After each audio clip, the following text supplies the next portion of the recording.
मेरे प्यारे छात्रगण, 9वीं कक्षा के तृतीय भाषा हिंदी कक्षा में आप सबको स्वागत है।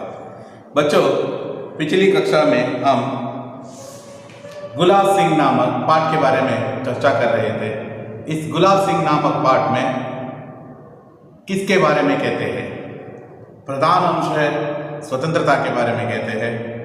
गुलाब सिंह घर में किस तरह सबके दिल जीता हुआ लड़का था और साथ ही साथ ज़्यादा से ज़्यादा बहन से प्यार करता था, उनसे उनके साथ किए हुए कार्यकलाप तथा बहुत सारे विचार यहाँ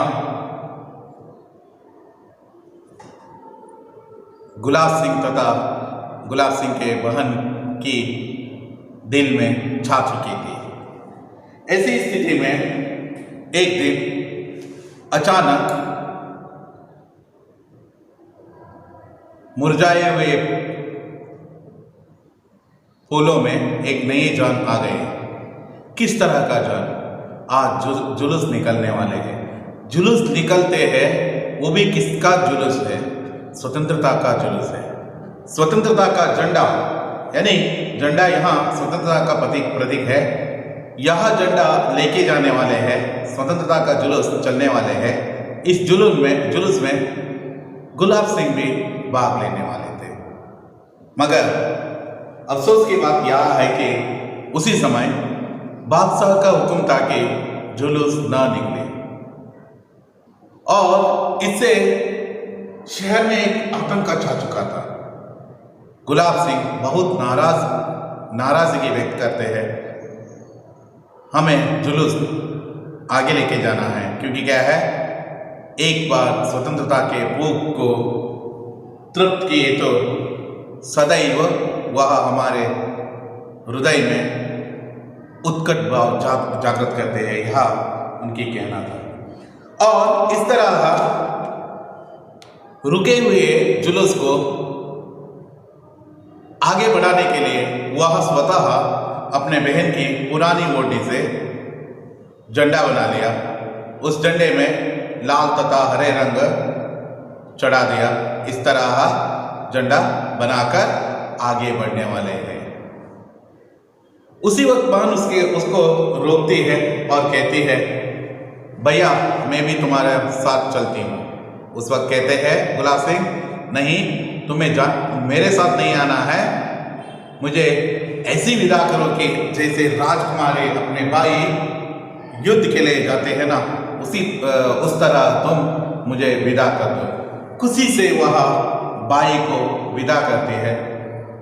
आखिर किस तरह आगे बढ़ा और किस तरह यह आगे बढ़ा, इन सभी विचारों के बारे में आज की कक्षा में हम चर्चा करने वाले हैं। बच्चों,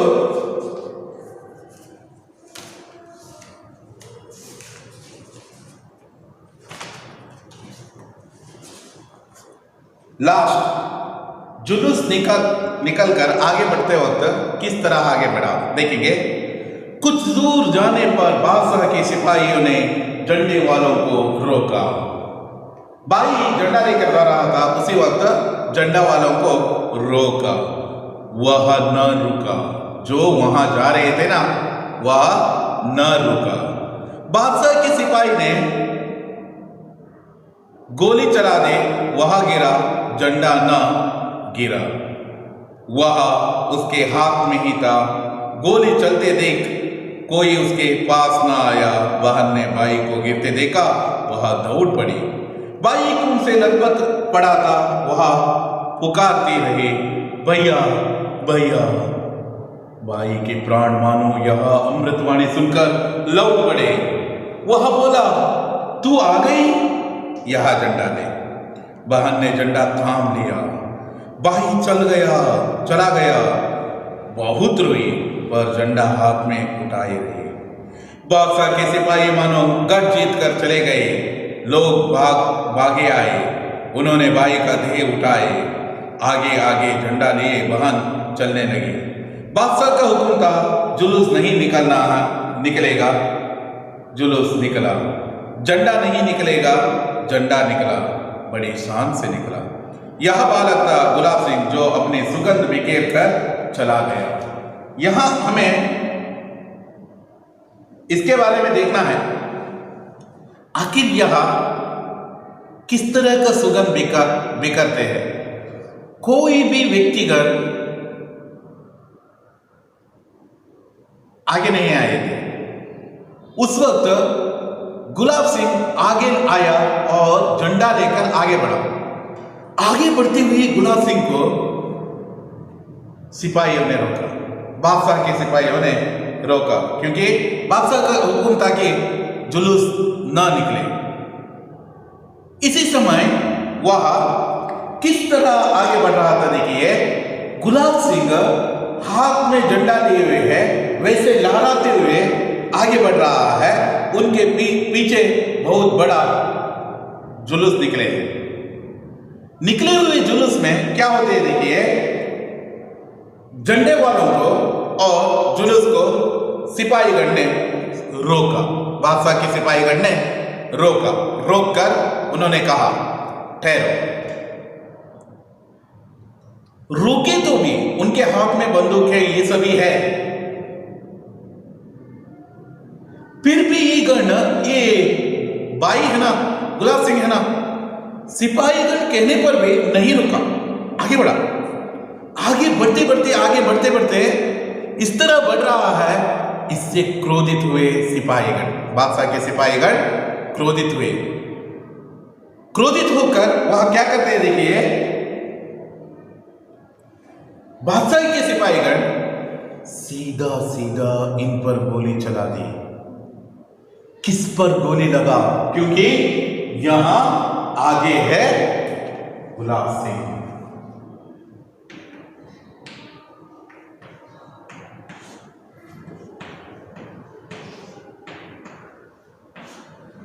गुलाब सिंह आगे है, वहां आगे है, झंडा हाथ में लिए है। ऑपोजिट डायरेक्शन से सिपाहीगण आकर उन्हें रोका है, फिर भी नहीं रुका।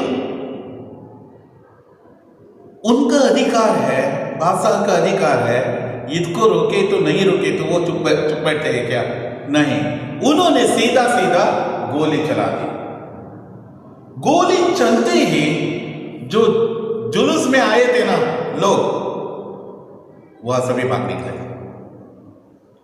क्योंकि हमें नहीं लगना है वहां गोली का चोट, इसलिए वहां आगे निकले। आगे निकलते सभी पीछे रहने वाले लोग गायब। यहां गोली लगी है, किसको लगी है? भाई को लगी है, लगा हुआ वहां गिरा, भाई गिर गया। जैसे ही गोली लगती ही भाई गिर गया, झंडा ना गिरा, हाथ में लिया हुआ झंडा उसको गिरने नहीं दिया, उसका शान को बनाकर रखा। वह गिरा, खून से लथपथ हो गया। देखेंगे, वह उसके हाथ में ही था, वह उसे गिरने नहीं दिया, उसे हाथ में ही ऐसे कड़े रखा था। गोली चलते देखे कोई उसके पास ना आए, कोई भी जो पीछे था ना वो सभी भाग निकले, कोई भी उनके नजदीक नहीं आए। भाई गिर पड़ा है। बहन ने भाई को गिरते देखा, इतने प्यारा सा भाई है, बहुत प्यार करती है बहन, वैसा भाई सिपाहियों की गोली खाने से गिर पड़ा है। उसे देख रही है बहन दूर से देखते हुए उसका दिल में कैसा दुख महसूस हुआ। एक बार भावना से देखिए, उस भावना से देखिए। बहन भाई को गिरते देखकर दौड़ पड़ी, भाई के पास दौड़ पड़ी, भैया कहते हुए वह भाई के पास दौड़ पड़ी। बहन ने भाई को गिरते देखा, वह दौड़ पड़ी। भाई खून से लथपथ पड़ा था, पूर्ति अध्याय होगिद्दा, लथपथ पड़ना, भीगे रहना, कौन से पूर्ण को न वहां लथपथ पड़ा था। वह पुकारती रही, भैया भैया, रो रही है, पुकार रही है, भैया भैया भैया कहकर। बाई के प्राण मानो यह अमृतवाणी सुनकर लौट पड़े। जैसे ही वहां सुना भैया भैया, वह शब्द सुनते ही बाई की हृदय में एक और बार छान आ गया। बेहोश पड़ा था। यह अमृतवाणी सुनते ही, बहन की जो वाणी सुनते ही, मातुर न कहता ने बात सुनते ही जागृत हो गई। वह बोला तू आ गई, यहां झंडा ले, आखिर तुमने करके दिखाई।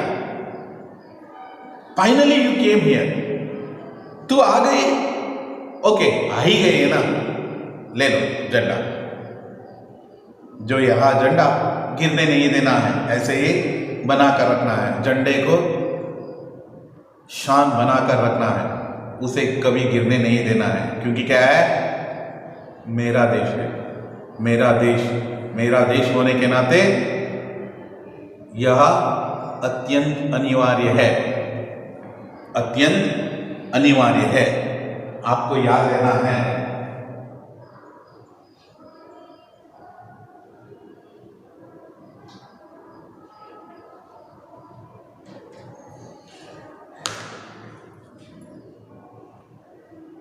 बच्चों, यहां भी आपको याद रखना है, अभी झंडा किसके हाथ में है?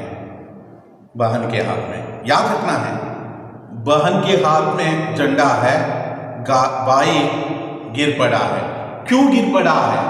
गोली खाने के कारण से गिर पड़ा है।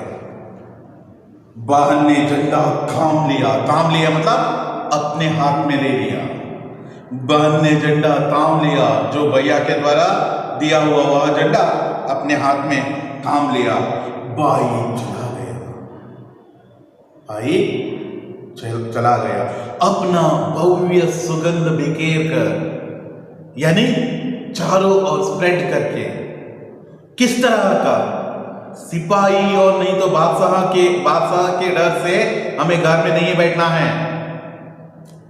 झंडा लेके जाना है, मतलब लेके जाना ही है।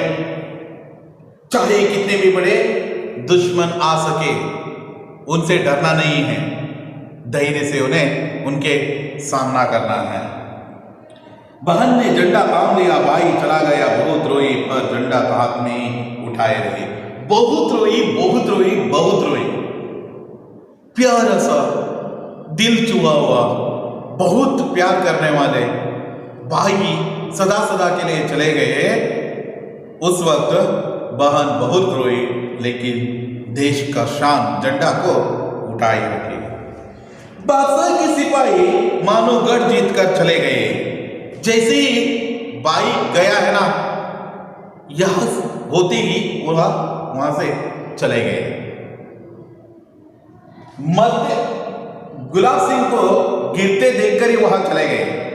अब नहीं, जुलूस निकलने वाले नहीं है, क्योंकि क्या है, एक तो गिर पड़ा है। ऐसा सोचकर वहां से चले गए गढ़ जीत कर, यानी जीत कर, ऐसा हमने युद्ध जीत लिया है, ऐसा मानकर वहां से चले गए। लोग आगे आए। जैसे ही सिपाहीगण वहां से निकले हैं ना, चारों ओर फैले हुए लोग भाग कर आए। उन्होंने भाई का देह उठाए। सबने मिलकर उस भाई का देह को उठाए और आगे झंडा लिए बहन चलने लगे। देश का शान झंडे को आगे लेके जा रही है बहन। इससे पहले भाई लेके जा रहा था, अभी बहन उसका जिम्मेदारी निभा रही है। बादशाह का हुक्म था कि जुलूस नहीं निकलेगा। बादशाह का शहर में आतंक छाया हुआ था। इसका कारण एकमात्र था कि बादशाह का हुक्म था कि जुलूस नहीं निकलेगा। मेरे भाग्य के विरुद्ध चलकर यदि आपने जुलूस निकाले तो आपको बहुत बड़ा कष्ट झेलना पड़ेगा, ऐसा उन्होंने कहे थे। बादशाह का हुक्म था कि जुलूस नहीं निकलेगा, लेकिन लेकिन बहन ने उसका वह ऑर्डर को भी साइड में रखकर जुलूस लेके आगे बढ़ रहे हैं। झंडा नहीं निकलेगा, झंडा भी नहीं निकलेगा, स्वतंत्रता का वहां प्रतीक रहने वाले झंडा को भी लेकर नहीं जाना है, ऐसा प्रतीक आज्ञा था। लेकिन बहन ने उसे भी आगे लेके गई। यह बालक था, जो बालक मर गया था ना, भाई का प्यारा सा भाई, सॉरी बहन की प्यारा सा भाई, वह चल निकला। इस तरह गुलाब सिंह स्वतंत्रता का ज्योति सबके दिलों में जागृत करके, स्वतंत्रता का सुगंध सबके दिलों तक पहुंचाकर, स्वतंत्रता का प्रज्वल सभी चारों ओर प्रकाशमान करके गुलाब सिंह हम सबको छोड़कर चले गए। यह था अमर कहानी, गुलाब सिंह की अमर कहानी है। यह देश सेवा करने का एक मौका मिला था गुलाब सिंह को, वह देश सेवा उन्होंने अत्युत्कृष्ट तरीके से किया। बच्चों, ऐसे ही देश सेवा करने की मौका आपको मिला तो, स्वतंत्रता का आंदोलन तो नहीं है अभी, यदि कोई भी दुश्मन लोग हम पर आक्रमण किए तो, यदि भी कोई भी दुश्मन हमारे ऊपर हमला किए तो हमें सचेत रहना है, हमें जागृत होना है। यह नहीं करना है भारत में युद्ध फैला हुआ है, भारत के सैनिक गण सभी मर रहे हैं। कुछ दिन पहले हुआ था चीना के हमला, बालाकोट हमला, यहां के हमला, पुलवामा हमला, ये सभी में सैनिकगण मर रहे हैं, सैनिकगण मर रहे हैं। यहां आपने अपने न्यूज में देखे हैं, न्यूज में देखते वक्त हमारे भारतीय लोग क्या करते हैं मालूम है? क्या करते हैं मालूम है? वहां चाय पीते वक्त वहां दुश्मनों के द्वारा हमारे सैनिकगण मरे हुए न्यूज आए हैं, आए हुए मेहमान को यहां चाय के रूप में स्वीट देते हैं, वह यहां सब कुछ देते हैं। आप तो अभी अभी आए, उनको यहां इतना भी नहीं है क्या? इतना भी जो उन पर दया नहीं है? हमारे लिए वो शहीद हुए हैं, शायद वहां न्यूज देखते देखते चाय पीना और स्वीट करना, ये तो अच्छा नहीं है। हम तो वहां जाकर युद्ध तो नहीं कर सकते हैं, लेकिन देश के लिए कुछ तो कर सकते हैं ना। इसलिए सबको कह रहा हूं, प्लीज बच्चों, हमें देश सेवा करने के लिए सदैव रेडी रहना है। आपको यदि मौका मिले तो प्लीज हाथ से गंवाना नहीं है। आज हमने गुलाब सिंह के बारे में देखे हैं, ऐसे ही एक योद्धा के बारे में आपको कहना चाहता हूं। एक महान योद्धा था मनोज कुमार पांडे। नाम क्या है? मनोज कुमार पांडे। अत्यद्भुत व्यक्ति है। कारगिल युद्ध में इनकी डेड बॉडी आने पर, डेड बॉडी आते हैं उस वक्त उसकी मां ने कहा कि मेरा पुत्र नहीं है यहां, मेरे अकेले जो पुत्र नहीं है, यह तो भारत मां की पुत्र है। भारत मां ने ऐसा सुपुत्र को कोई हुई है। कितना अद्भुत वर्ड है देखिए। मनोज कुमार पांडे क्यों वहां इतना फेमस कहते हैं। मनोज कुमार पांडे कारगिल युद्ध होने से 2 साल पहले यानी 22 वर्ष के उम्र में सैन्य में भर्ती हुए। 22 वर्ष की उम्र में वहां सैन्य में भर्ती हुए हैं, 22 इयर्स। इस वैसे यंग जो उम्मीदों में वह चट्टान भी जो तोड़ सकते थे, यह हाईली क्वालिफाइड व्यक्ति थे। मनोज कुमार पांडे है ना, हाईली क्वालिफाइड व्यक्ति थे। वह अपने यहां जो युद्ध के लिए सिलेक्ट हुए, सिलेक्ट होने का कारण सुने तो आप शायद आश्चर्य होंगे। क्यों वहां इतना क्वालिफिकेशन होने पर भी आईटीबीटी की कंपनी में वहां यहां युद्ध उद्योग किए तो नहीं तो जॉब किए तो बहुत पैसा कमा सकते थे, बहुत पैसा कमा सकते थे। आखिर क्यों वहां ऐसे जो सैन्य में भर्ती हुए?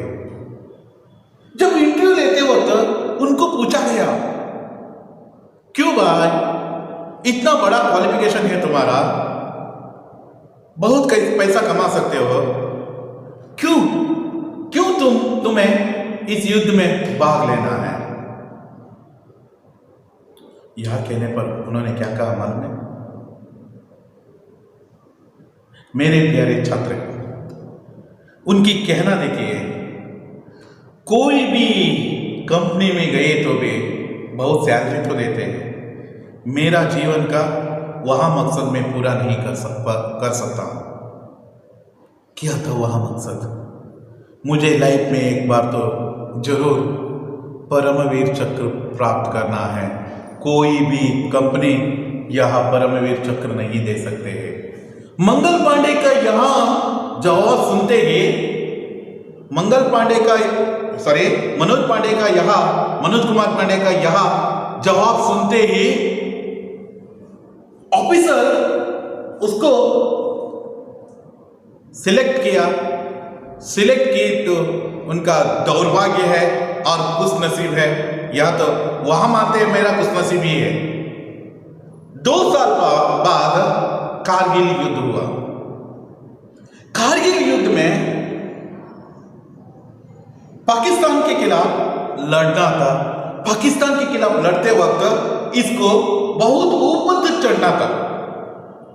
वह तो बहुत ऊपर तक चढ़कर उस पार यानी पर्वत के इस पार दुश्मन लोग रहते थे। यहां से वह बहुत दिन में किए चढ़े तो दुश्मन लोग उन पर आक्रमण कर सकते हैं, इसलिए वह रात में ही चढ़कर ऊपर चढ़ गए। ऊपर चढ़कर देखा 4-5 टैंकर है दुश्मनों के। देखते ही उन्होंने अपने बाएं हाथ से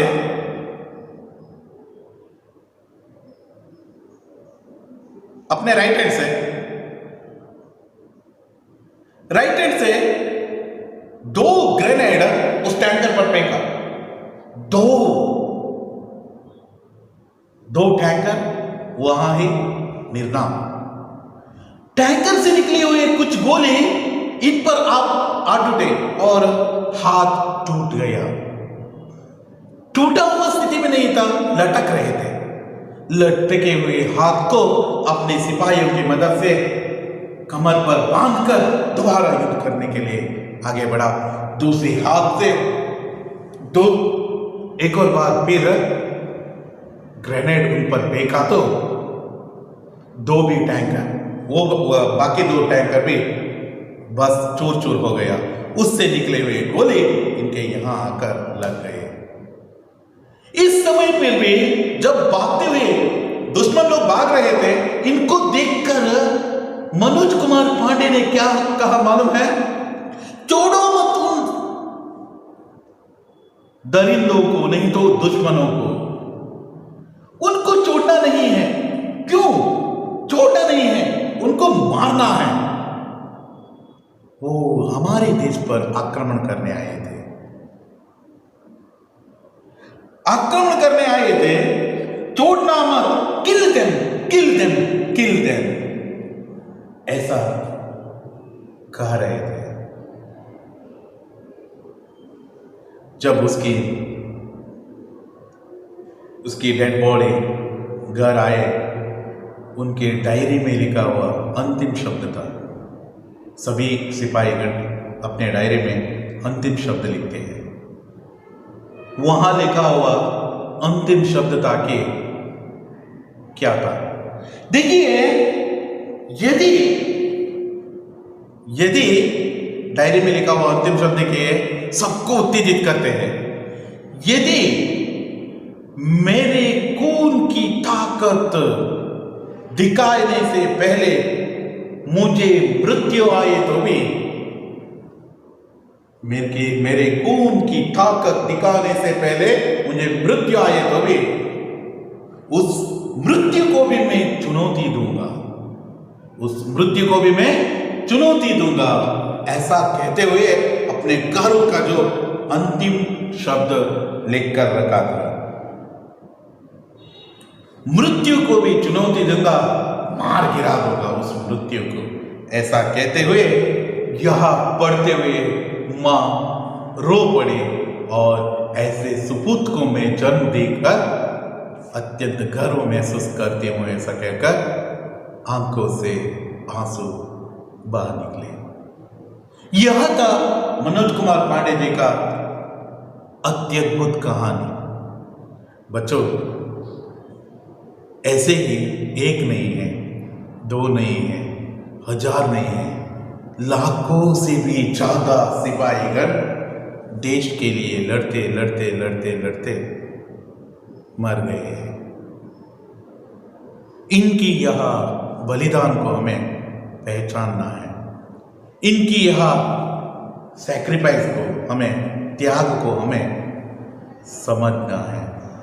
इस तरह देश सेवा करने की कोई भी मौका मिलते ही उसे अपनाना है और वह सदा सदा के लिए आपके प्रेरक शक्ति बनकर आपका जीवन को आगे बढ़ाना है। बच्चों, हम दो स्टोरी देखे हैं। एक तो आपकी किताब में आया हुआ गुलाब सिंह, दूसरा कारगिल युद्ध में भाग लिया हुआ मनोज कुमार पांडे। इन दोनों के यह कहना है कि देश प्रेम आप सबके दिल में जागृत करना है। बच्चों, इस तरह यह पाठ यहां ही समाप्त कर देता हूं और एक वाक्य का क्वेश्चन आंसर से पहले शब्दार्थों को एक बार देखेंगे। शब्दार्थ देखकर बाद में आने वाली कक्षा में हम एक वाक्य का और बाकी सभी ग्रामर के हिस्सा देखेंगे।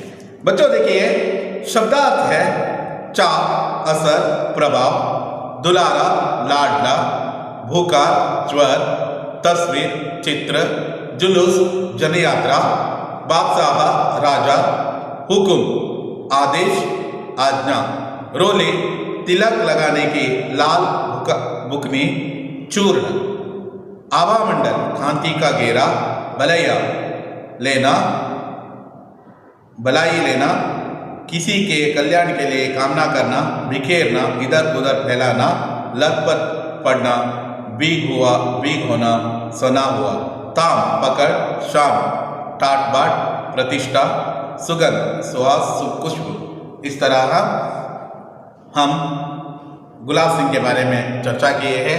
आने वाली कक्षा में इसका क्वेश्चन तथा ग्रामर के हिस्सा के बारे में भी चर्चा करने वाले हैं। बच्चों, किया हुआ पाठ एक और बार पढ़कर रखिए। यदि डाउट्स है तो जब आप स्कूल रीओपन होने के बाद में कक्षा में आते हैं ना, इसके बारे में डिस्कस कर सकते हैं। आप सबको यह क्लास यहाँ ही खत्म करता हूँ। आप सबको धन्यवाद।